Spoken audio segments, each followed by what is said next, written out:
Ons toetrede vanoggend kom uit Gesang 349, daarvan strofes 1 en 4. Na die foto met die seëngroet sing ons tot lof van die Here uit Gesang 345, daarvan strofes 1 en 3.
Geliefdes, net voor ons begin, wil ek graag vir u almal 'n wonderlike Kersfees toewens.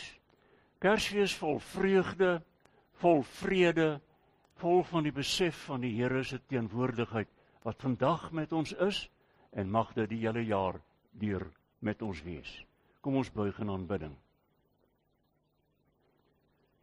Aan hom wat vir ewig koning is, die onsienlike, onverderflike, alleen wyse God, kom toe die lof en die eer en die heerlikheid en die aanbidding, nou en tot in ewigheid.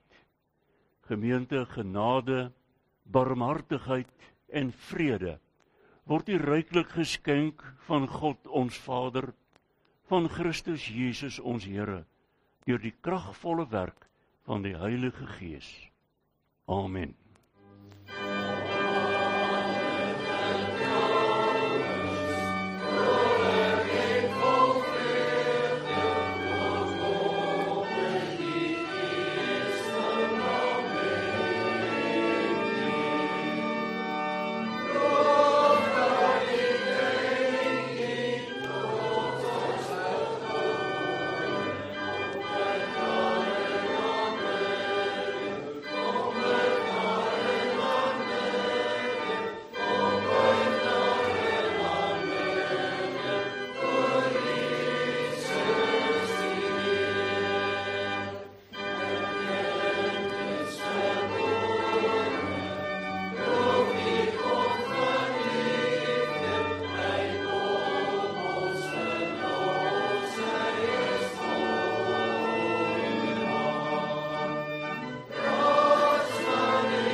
Gemeente, Christus gebruik die wet van God om te beklemtoon hoe sondig, skuldig en verlore ons elkeen is.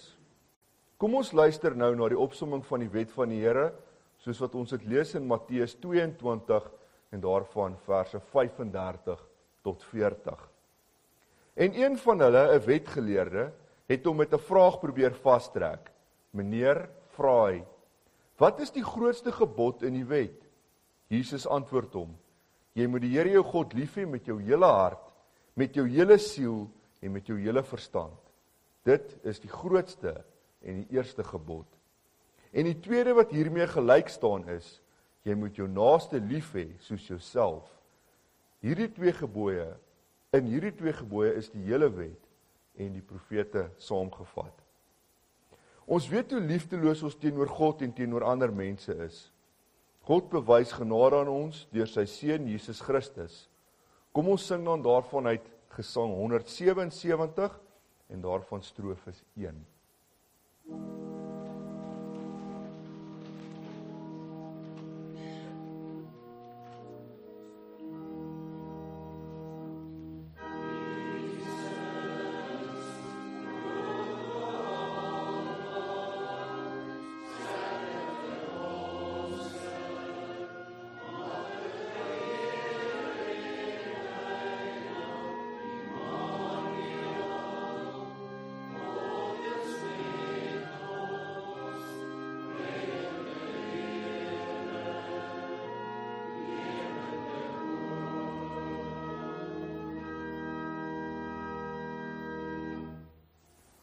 Broers en susters en kinders, hoor God se genade uit Romeine 10 vers 9 en 10. As jy met jou mond bely dat Jesus die Here is en met jou hart glo dat God hom uit die dood opgewek het, sal jy gered word. Met die hart glo ons en ons word vrygespreek en met die mond bely ons en ons word gered. Kom ons bely nou ons geloof in God soos volg. Ek glo in God die Vader, die Almagtige, die skepper van die hemel en die aarde, en in Jesus Christus, sy eniggebore Seun, ons Here, wat ontvang is van die Heilige Gees, gebore is uit die maagd Maria, wat gelei het onder Pontius Pilatus, gekruisig is, gesterf het en begrawe is, en ter helle neergedaal het, wat op die derde dag weer opgestaan het uit die dode, wat opgevaar het na die hemel, en wat sit aan die regterhand van God, die Almagtige Vader, van waar hy sal kom om te oordeel, die wat nog lewe, en die wat reeds gesterf het. Ek glo in die Heilige Gees, ek glo aan 'n heilige, algemene, Christelike kerk, die gemeenskap van die heiliges, die vergewing van sondes, die opstanding van die vlees, en 'n ewige lewe. Amen. Kom ons dank God ook nou vir die verlossing, wat hy in Christus vir ons bewerk het. Ons sing nou saam uit Gesang 260 en daarvan strofes 2.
Kom ons open die woord van die Here by Lukas Evangelie, hoofstuk 2, vanaf vers 8, die skaapwagters en die engele.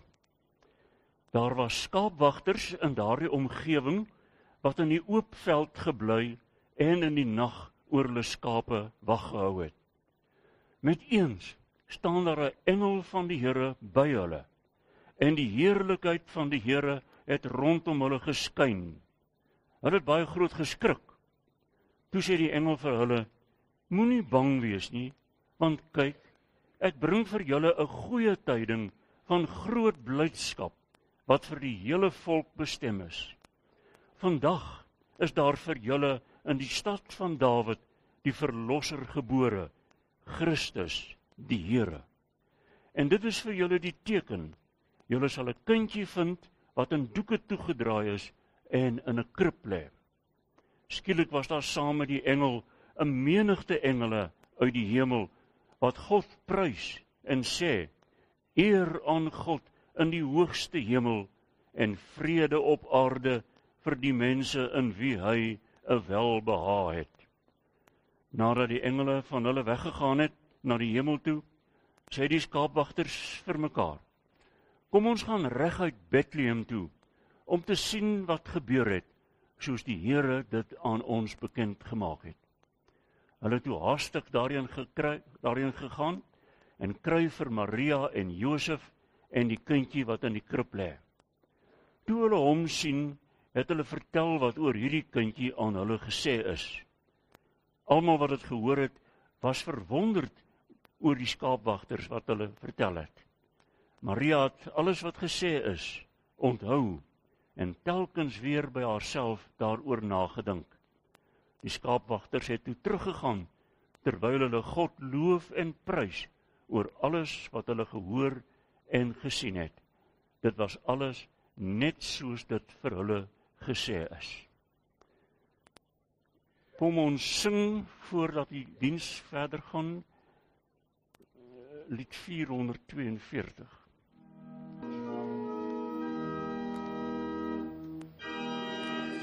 God wat in my woon, breek die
Voordat ons gaan saam lees, gaan ons saam bid en vra dat die Here ons harte sal open, saam met ons verstand, wat ons ook aan hom toewy. Kom ons bid saam.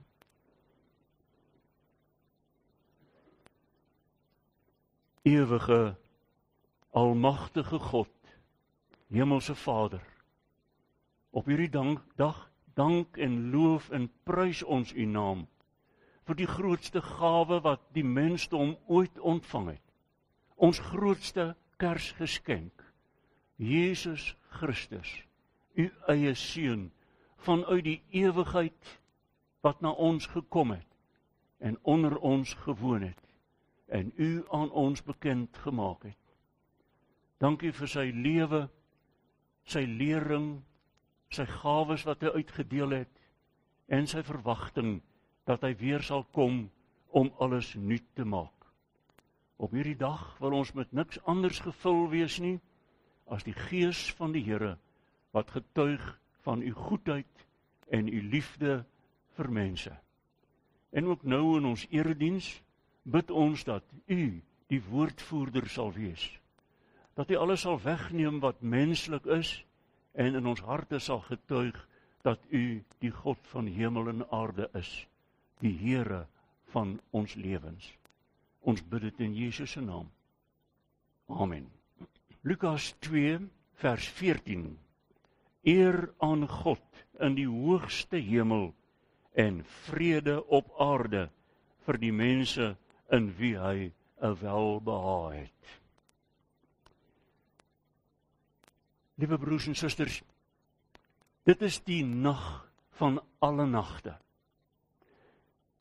Oor die heilige land het daar in die weste die son verdwyn oor die Middellandse See en het dit donker geword. In die ooste lê die berge van Moab in die donker soos groot slapende reuse. In die platdakhuisies van Bethlehem slaap die mense. In die binneplaas van die herberg het die donkies en kamele gebuig en neergesak na 'n skof van die dag. In die veld sit skaapwagters om 'n vuur. Hulle hou wag oor hulle skape. In die hemelruim skitter die sterre. Dit is die nag van alle nagte. Dit is die nag waarin die lig vir die wêreld gebore word. Dit is die nag waarin die tyd en die ewigheid mekaar ontmoet. In 'n stal in Bethlehem het Maria haar eersgebore seun in die wêreld gebring. Hom in doeke toegedraai en op die strooi van die krib neergelê. Oor hierdie ruwe kinderwiegie het 'n besondere ster sy lig laat val. Daar was skaapwagters. Die eerste blye boodskap wat die aarde bereik het van die koms van Jesus, het nie gekom na konings in koninklike paleise nie aan maghebbers en generaals in die wêreld nie aan die groot geldmagte of die glansryke mense van daardie tyd nie, skaapwagters, eenvoudige mense. En die boodskap wat hulle ontvang, die saligmaker van die wêreld is gebore in die stad van Dawid in Bethlehem. En spontaan en opreg sê hierdie eenvoudige manne, laat ons gaan kyk of dit is soos die engele dit vir ons gesê het. Kom, ons gaan ook vanmôre in die gees saam met hulle na Bethlehem om te sien wat God vir die mensdom berei het. En dan vind ons dat daar 'n lang voorbereiding was vir die koms van Christus. Dit was nie sommer net gister se boodskap dat dit vandag sal gebeur nie. Hierdie groot gebeurtenis het nie sonder voorbereiding en sonder waarskuwing gekom nie. Van die vroegste tye af was daar al die verwagting aan die koms van die Messias. Hy wat God sal bekend maak op aarde en wat die werke van God sal doen. Die profete het oor hom gepraat. Dwars oor die bladsye van die Ou Testament lê die spore van Jesus se koms na die wêreld. Ou Testament sê, wanneer hy kom, sal hy genoem word wonderbaar, raadsman, sterke God, ewige Vader, vredevors. So staan dit in Jesaja 9 vers 5. Ook het Jesus gekom in die volheid van die tyd. Die tyd wat God beskik het en gereed gemaak het vir die koms van sy seun. Oral oor die destydse wêreld, selfs in die heidenlande, was daar gelowiges wat die koms van Jesus in hulle leeftyd verwag het. In meer as een opsig was dit die volheid van die tyd. Want die woorde van mense, die filosofie van die tyd, het nie daarin geslaag om die menslike hart aan te raak en te vul nie. Die sedes en gedrag van die wêreld het 'n laagtepunt bereik in die tyd toe Jesus gekom het. Dit was 'n tyd wat ryp was vir die evangelie, smagtend na 'n lewe van vergifnis, van hoop, liefde en vrede. Dit is dinge wat geld nie kan koop nie, wat nie aan ons gegee kan word deur maghebbers nie. Onder die bestuur van God het Alexander die Grote in Griekeland geheers en die destydse wêreld het Grieks gepraat en verstaan.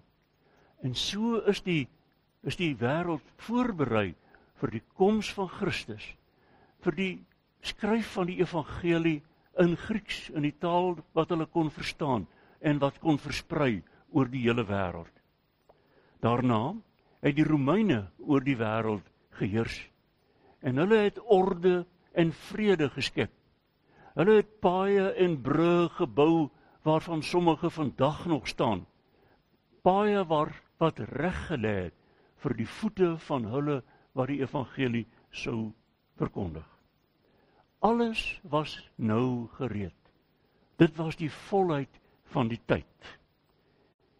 En so het die nag van alle nagte aangebreek.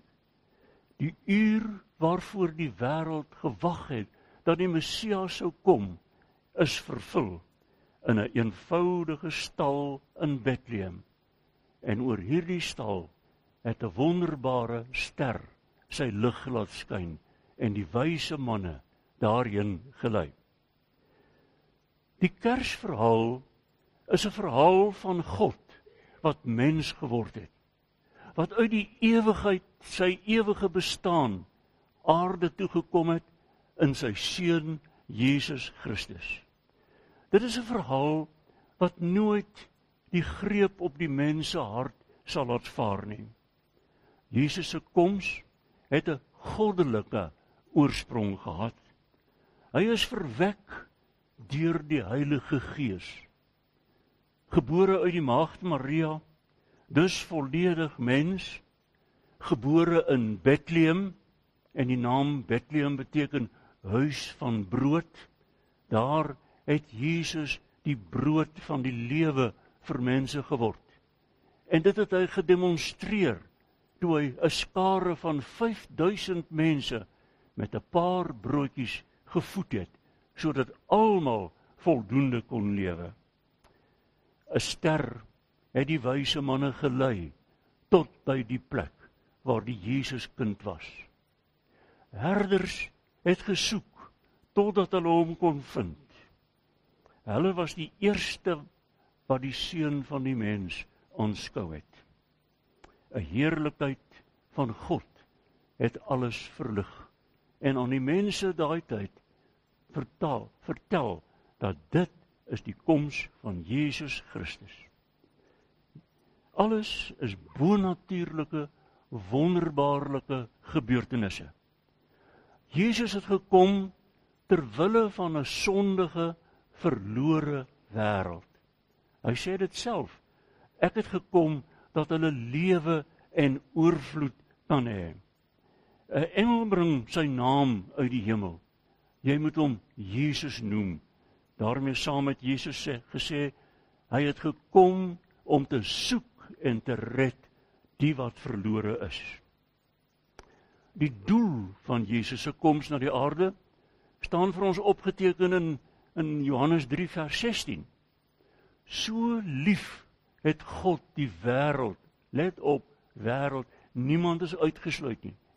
So lief het God die wêreld gehad, dat hy sy eniggebore seun gestuur het, sodat elkeen wat in hom glo, nie verlore sal gaan nie, maar die ewige lewe sal hê. Dit is iets wat geen ander godsdiens op die wêreld kan aanbied nie. 'n Soldaat uit die Tweede Wêreldoorlog het aan my vertel dat hulle nog op ou Kersaand in loopgrawe gelê het en hulle en die vyand het oor en weer op mekaar geskiet. Toe kom die boodskap dat môre, Kersdag, sal vrede kom. En die oggend van Kersdag het hulle opgestaan uit die loopgrawe. Die vyand, sogenaamd, het ook opgestaan en uitgekom en hulle het mekaar in die niemandsland ontmoet. Daardie dag was daar vrede. Die soldate het die karige ietsies wat hulle gehad het, met mekaar gedeel. Miskien 'n paar sigarette, 'n stafie sjokolade. Hulle het saam die dag herdenk toe die vredevors gekom het. Maar ongelukkig, die volgende dag, toe skiet hulle weer op mekaar. Maar so 'n insident, dat Kersfees vrede kan bring vir vriend en vyand, skep hoop, dat ten spyte van oorlog en haat, die liefde van God sterker is, sterker as oorlog, sodat oorlogswapens ploegskare kan word en swaarde snoeimesse, so staan dit ook in die Bybel. Broer en suster, Kersfees is die verhaal van God wat mens geword het vir u en vir my, vir elkeen van ons persoonlik. En al sou u die enigste mens op aarde wees, wat nodig sou hê dat u van sonde verlos moes word, sou Jesus nogtans gekom het. Al sou u die enigste mens op aarde wees, wat in die hemel moes kom, sou Jesus nogtans opgevaar het na die hemel, om daar te gaan sit aan die regterhand van God, en u naam aan die Vader te noem. So staan dit in Romeine, dat hy sit aan die regterhand van God, en hy tree vir ons in by die Vader. Nie net Jesus nie, ook die Heilige Gees tree vir ons in met onuitspreeklike sugtinge by God die Vader.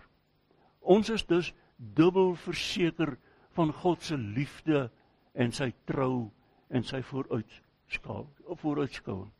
Dubbel verseker. Daarom buig ons vandag, saam met die herders in aanbidding, voor Jesus die Heer. Maar laat dit nie maar net 'n verbygaande daglange emosie wees nie. Laat die teenwoordigheid van die Here, Immanuel, God met ons, daardie gesindheid in ons hart warm hou, lewend hou, met ons saamgaan as ons vanmôre hier uitstap, dat elkeen sal weet, Jesus het gekom, ter wille van my. En dat daardie gesindheid saamgaan na al ons verhoudinge waarin ons staan met ander mense. Natuurlik met ons familie, met ons kollegas by die werk, met ons vriende, met almal met wie ons in aanraking kom, dat hulle sal weet, hierdie man, hierdie vrou, is 'n metgesel van Jesus Christus, die Heer van alle Here. Mag dit so wees, dan sal ons ryklik geseën wees, dan sal ons inderdaad 'n geseënde Kersfees hê. Mag die Here dit so vir ons almal beskik. Kom ons dank.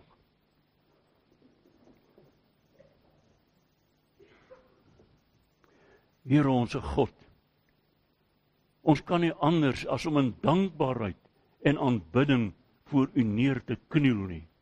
Niks en niemand anders kan vir ons die vrede en die goedheid en die liefde bring wat U Seun vir ons gebring het nie.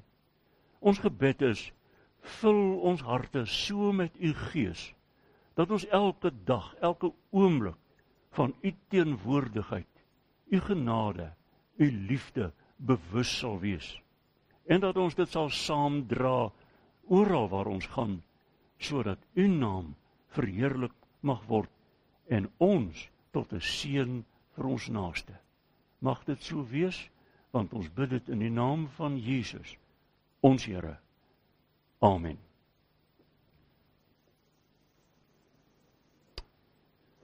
Ons slotsang is 348, die eerste tot die derde strofe, Stille nag, heilige nag, Jesus kind, lank verwag, lig uit die Vader se ryk, word uit liefde aan mense gelyk.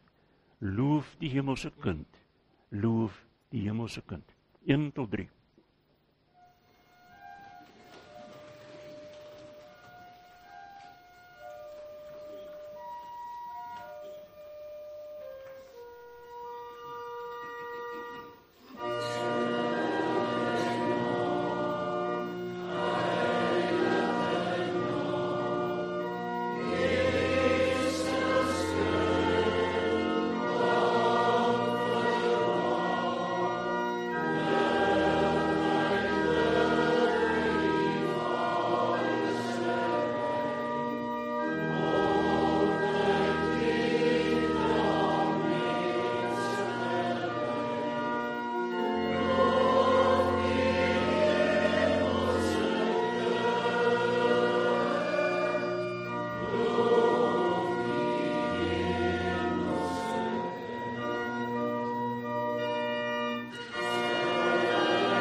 van die Here en gaan in sy vrede.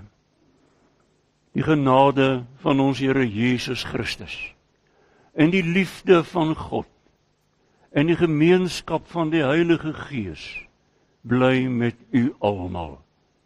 Amen.